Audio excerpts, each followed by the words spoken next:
নমস্কার, নন্দিনী সাতকাহনের আরও একটি নতুন এনার্জেটিক ব্লগে আপনাদের সবাইকে স্বাগত জানাই। আশা করি যে যেখান থেকে আমার ভিডিওটি দেখছেন সবাই সুস্থ এবং ভালো আছেন। Good evening. এখন সন্ধে ওই 5:20 মতো বাজে। এইমাত্র মা বাবার কাছ থেকে ফিরলাম।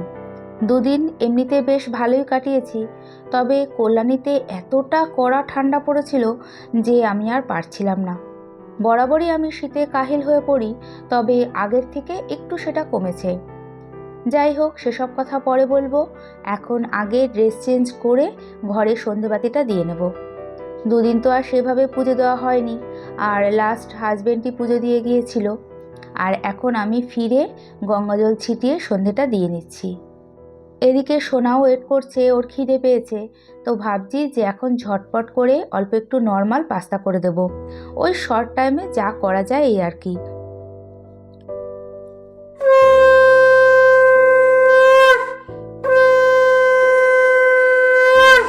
প্রতিদিন সকাল থেকে রাত পর্যন্ত আমাদের একই রকম কাজ করে যেতে হয়। আমারও তাই। দীর্ঘ দিন ধরে একই রকম কাজ করতে করতে ভীষণ একঘেয়েমি লাগে, মাঝে মাঝে বোরও লাগে।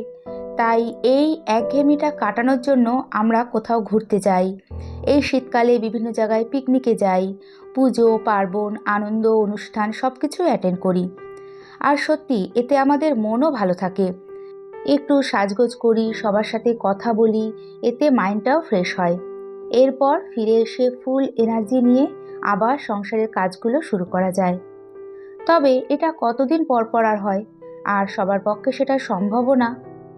এই রকম নানান দিক চিন্তাভাবনা করে বহুবার ভেবে আমার খুবই পরিচিত একজনের একটা কথা আমার মনে এতটাই এফেক্ট ফেলেছে যে আমি তারপর থেকে এই ইউটিউব জার্নিটা শুরু করি। সত্যি কথা বলতে, সংসারের একঘেয়েমি জীবনের টুইস্ট আনতে সব সময় হাসি খুশি থাকতে আমি এই পথটাই বেছে নিয়েছি। আর এতে মন সবসময় ভালোই থাকে। এতে আপনাদেরও ভালোবাসার অবদান অস্বীকার করা যাবে না। সবাইকে জানাই আমার অন্তরের অনেক অনেক ভালোবাসা। এই তো ঝটপট করে একটু গাজর বিনস দিয়ে নর্মালভাবে পাস্তা করে দিলাম। এর মধ্যে একটা ডিম দিয়েছি, আর ওপর দিয়ে একটু সস ছড়িয়ে দিয়েছি। ওকে আগে দিয়ে দেব, বাকি অল্প একটু রয়েছে সেটা আমি পরে খেয়ে নেব। সোনাকে পাস্তা আর চা করে দিয়েছি, ও খেয়ে একটু বেরোবে, তারপরে আমি চাটা খেয়ে নেব।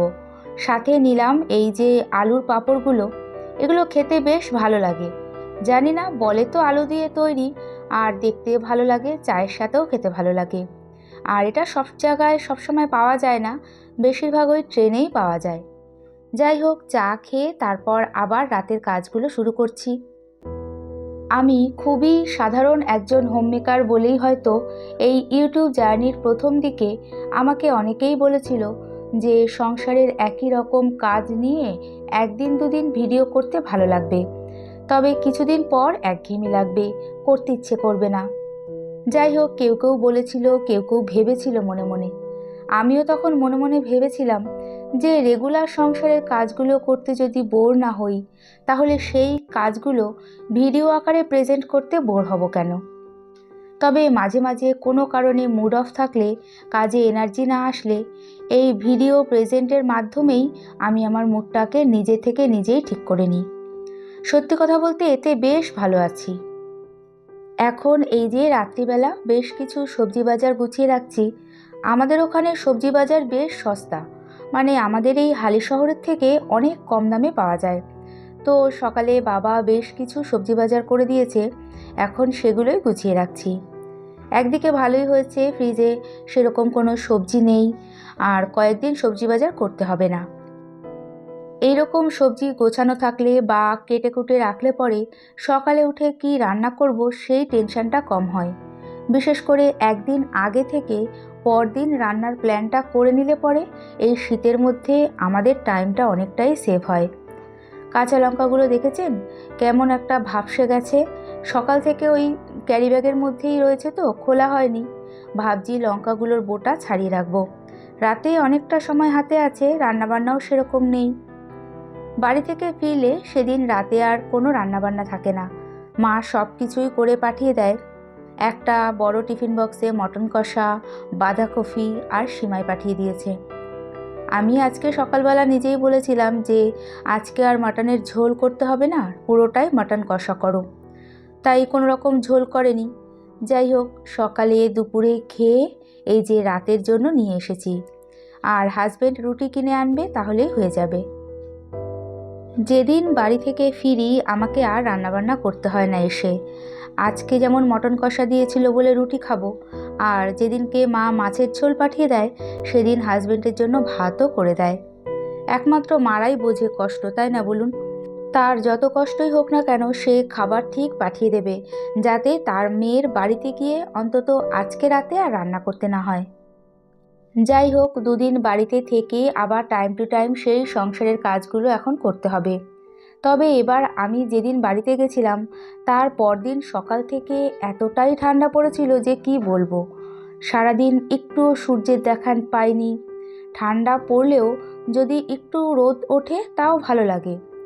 এদিকে না ছিল সূর্যের দেখা, তারপর কল্যাণীতে একটু বেশিই ঠান্ডা পড়ে।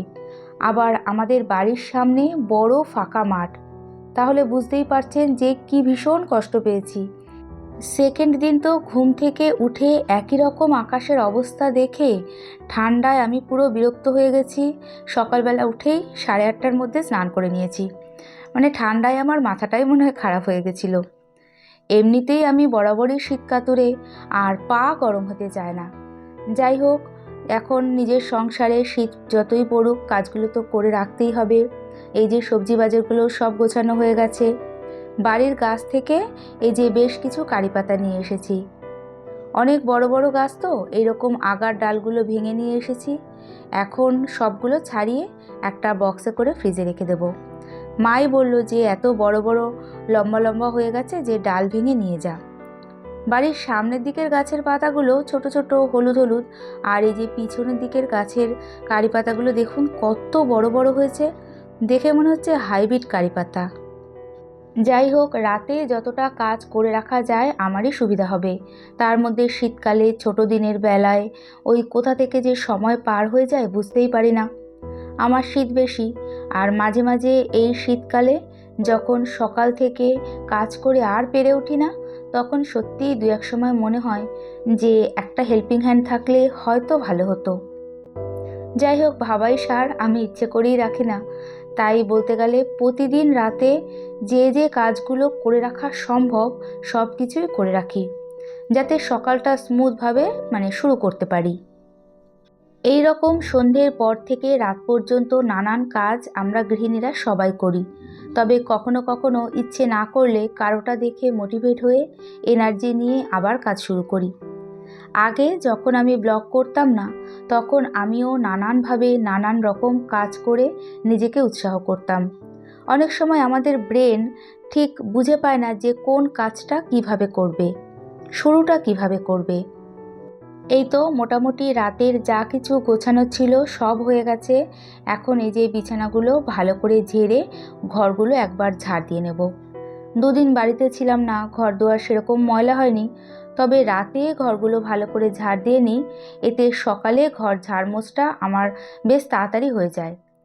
এটাই যে বাড়ি থেকে ফিরে এসেছি বলে না, এটা আমি প্রতিদিন রাতেই করি। বেশ কিছু জামা কাপড় টুকটাক এটা ওটা যা নিয়ে গেছিলাম সব কিছুই গোছানো হয়ে গেছে। আমার রাতের খাওয়া দাওয়া হয়ে গেছে, সোনারও হয়ে গেছে, সব বাসন মাজা ধোয়া কমপ্লিট। তবে হাজবেন্ডের খেতে খেতে প্রায় রাত 10টা বেজে যাবে। তারপরে বাকি বাসনগুলো ধুয়ে রাখবো। শীতের মধ্যে রাতে হোক বা ভোরবেলা, দু টাইমেই কিন্তু এই বাসন ধোয়া কষ্ট। তবে তার মধ্যেও নিজে কাজ করলে রাতে মেজে ধুয়ে রাখলে পরে আমার মনে হয় বেশি ভালো হয়। আমার মাকেও দেখতাম যে পুরো শীতকাল, এই শীত কড়া ঠান্ডার মধ্যে রাত 11টার সময়ও 6জনের বাসন চাপকল চেপে মেজে ধুয়ে রাখতো। তবে এখন তো সব কিছুই চেঞ্জ হয়ে গেছে। যাই হোক, ফ্ল্যাটেও অনেক বড় জলের ট্যাঙ্ক, তাই সেই জলে রাতে আর হাত দেওয়াই যেত না। তবে যবে থেকে এই যে অটোমেটিক জলের পাম্পগুলো বসিয়েছে, জলের একটা লেভেল শেষ হওয়া পর্যন্ত জল অটোমেটিক ভরতেই থাকে। এতে আমার বেশ সুবিধা হয়েছে, জল আগে থেকে অনেকটাই কম ঠান্ডা এখন। এরই সাথে ভিডিওটি দেখতে দেখতে কোথাও এতটুকু ভালো লেগে থাকলে একটা ছোট্ট লাইক করে দিতে ভুলবেন না। আর ভিডিওটি কেমন লাগলো কমেন্টসের মাধ্যমে জানিয়ে চ্যানেলটি সাবস্ক্রাইব করেও রাখতে পারেন। আর কাজগুলো যদি আপনি অলরেডি করে থাকেন তাহলে আপনাকে জানাই অসংখ্য ধন্যবাদ।